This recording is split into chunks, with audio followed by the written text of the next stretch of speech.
en Slovénie. Aujourd'hui, on va visiter les grottes de Postojna. C'est à peu près à une demi-heure au sud de Ljubljana. Des grottes très touristiques puisque c'est vraiment ici l'épicentre du tourisme en Slovénie. C'est un petit peu comme pour la France, hein. Les gens vont voir la tour Eiffel. Et bien ici, ils viennent voir les grottes de Postojna. C'est une des plus grandes d'Europe avec 24 km de tunnels. Et la visite, ça commence là, juste derrière moi. Allez, suivez-moi, c'est parti.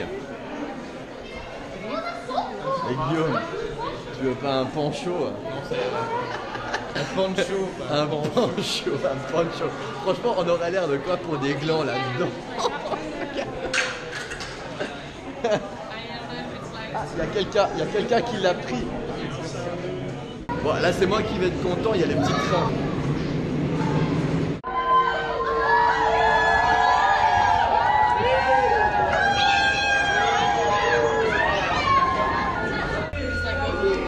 C'est parti pour un petit tour en train. Combien de kilomètres déjà? 24. 24, bien. C'est moi qui vais être content là.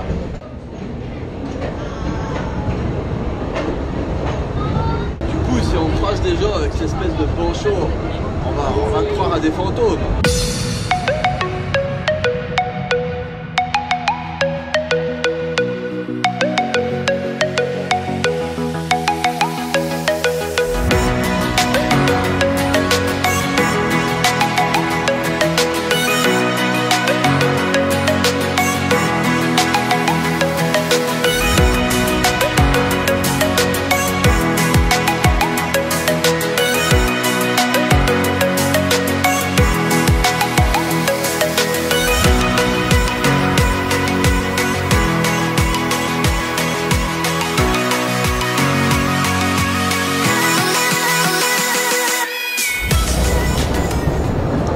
J'adore ce petit train, il est super, il y en a qui partent toutes les 2 minutes, c'est à double voie, un petit peu comme les chemins de fer traditionnels, hein, on peut se croiser, donc il n'y a pas besoin d'attendre des croisements, c'est hyper fluide et confortable, en plus il va relativement vite par rapport au virage qu'il y a, et il est long. Et bien avec nos petites salines de baie dans le canton de Vaud, on a vraiment l'air rikiki à côté de ces plus grandes grottes d'Europe ici. Tu disais l'intérieur des grottes il est assez noirci. C'est à cause de l'oxygène, du CO2 et de la lumière. Ouais. Qui modifie l'air. C'est l'activité humaine dans la grotte. Qui modifie l'air qu'il y a à l'intérieur. Ouais. Ça fait pousser des algues.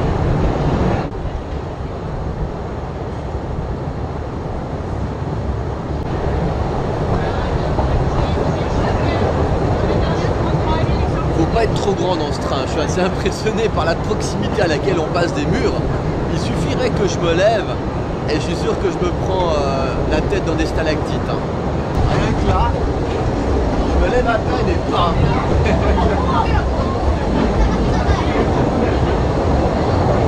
Crâne d'œuf devant, pareil, hein, on se fait scalper. Hein,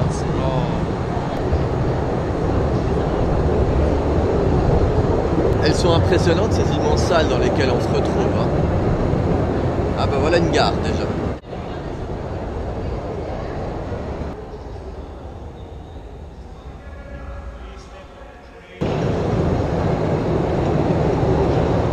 Voilà des gens qui ont pris le poncho. Oui, mais qui n'ont pas compris qu'il fallait marcher en avant. On dirait des religieux.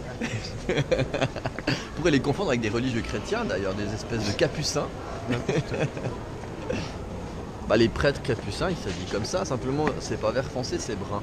Imagine-toi qu'à l'entrée on forçait tout le monde à porter ce genre de poncho avec une capuche et qu'on serait tous là en train de marcher dans la caverne avec ça. Dans la caverne. On dirait quoi? On dirait une secte? Oui. Une secte processionnaire cavernicole.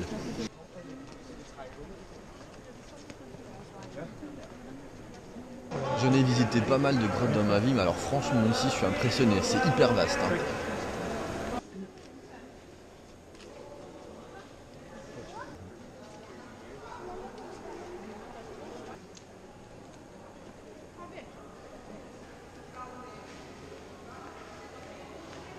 Donc ça c'est une stalactite. Du coup on se retrouve tout à l'arrière du groupe qui parle en anglais. Et on est pris en sandwich entre le groupe qui parle en anglais et celui qui est en slovène. Et là, du coup, il n'y a personne. C'est plus agréable pour visiter. On dirait des orgues géants sortis d'une cathédrale. Est-ce que tu penses qu'il y a des protets là-dedans? Non, il y a des pièces. Des tritons cavernicoles. Des gens qui ont lancé des pièces autour des villes. Ouais, ça lancer des pièces là-dedans c'est extrêmement stupide.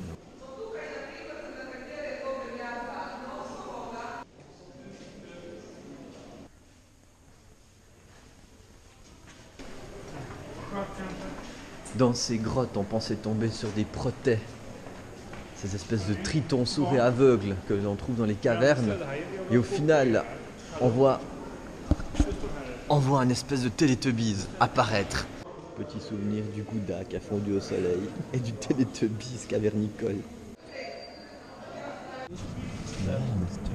Et il tombe.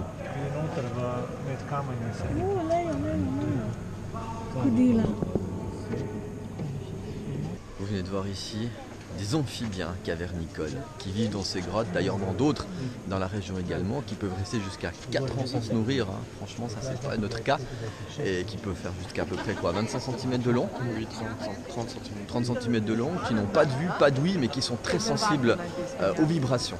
On est dans une impressionnante cathédrale souterraine dans laquelle le monde de la consommation est venu s'immiscer d'une manière un petit peu intrusive avec ce marchand de camelots. Et ouais, au siècle passé, ça se visitait déjà ces grottes en petit train, d'époque, hein, mais pas bien différent de celui qu'on connaît aujourd'hui. On s'est trouvé une bonne place. Bon, on va faire le retour là maintenant.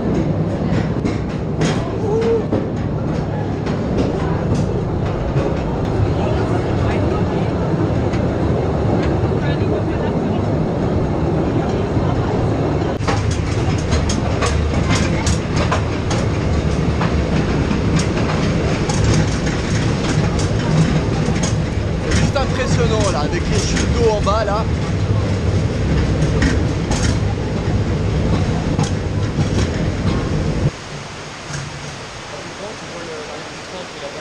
Tu vois mieux. Avec le beau temps qui règne dehors, le retour à la surface promet d'être difficile pour les yeux. C'est la foire aux photos. Ils ont pris en vrac les gens en photo à l'entrée. Du coup, celui qui voudrait vraiment l'acheter, je dis bien celui qui voudrait vraiment l'acheter, devra chercher parmi des milliers de photos. Et tout ça pour voir juste sa tête au milieu d'une foule. Bon, lui, il est pas mal quand même. J'ai rarement vu ça. Je pense qu'on verra mieux ici le proté en carte postale que dans l'aquarium. Là, c'est ses œufs. Et ça, c'est le proté, aveugle et sourd. Il y a ta copine, la proté. Comment t'appelles ça comment? Crema Regina. Voilà. Voilà, maintenant on est sorti des grottes, retour au grand jour. On va se mettre en route là pour visiter le château de Przejamski Grad, à peu près 9 km d'ici.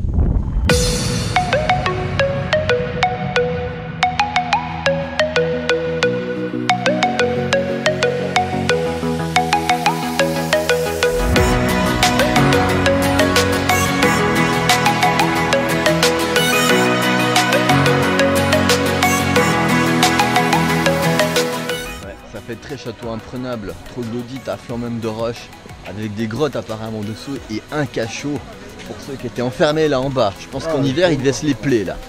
Ils n'ont pas idée de ce qu'ils auront sur leurs photos. À l'entrée ils prennent des photos et puis moi j'ai fait une grimace. Alors s'ils vont l'acheter ils vont avoir ça comme souvenir.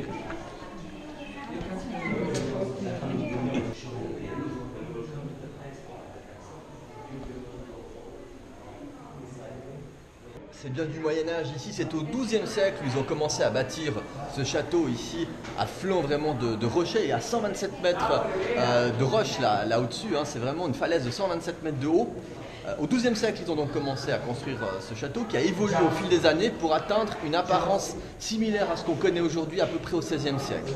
Donc il y a eu à peu près 4 siècles d'évolution pour en arriver là. Vatelin avait le pouvoir de vie et de mort sur ces sujets et c'est ici que l'on mettait à mort les gens. En les pendant de cette façon-là, c'était une sorte de salle de torture. Et tout le monde est au téléphone ici avec je sais pas trop qui. Ils sont tous au téléphone. Je sais pas si c'est avec Dieu ou bien... C'est les téléphones avec l'au-delà. Avec les morts qui ont péri dans cette chambre mortuaire et de torture.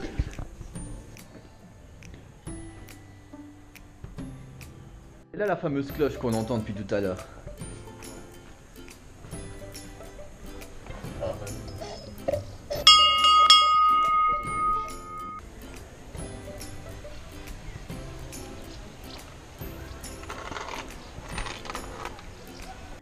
Est-ce que la paysanne a récupéré beaucoup d'écus d'or? La réponse dans un instant. Elle prend pas les chèques. Et voilà, la visite de ce château touche à sa fin. Un petit like si la vidéo vous a plu et n'oubliez pas de vous abonner à ma chaîne YouTube, ça me ferait très plaisir.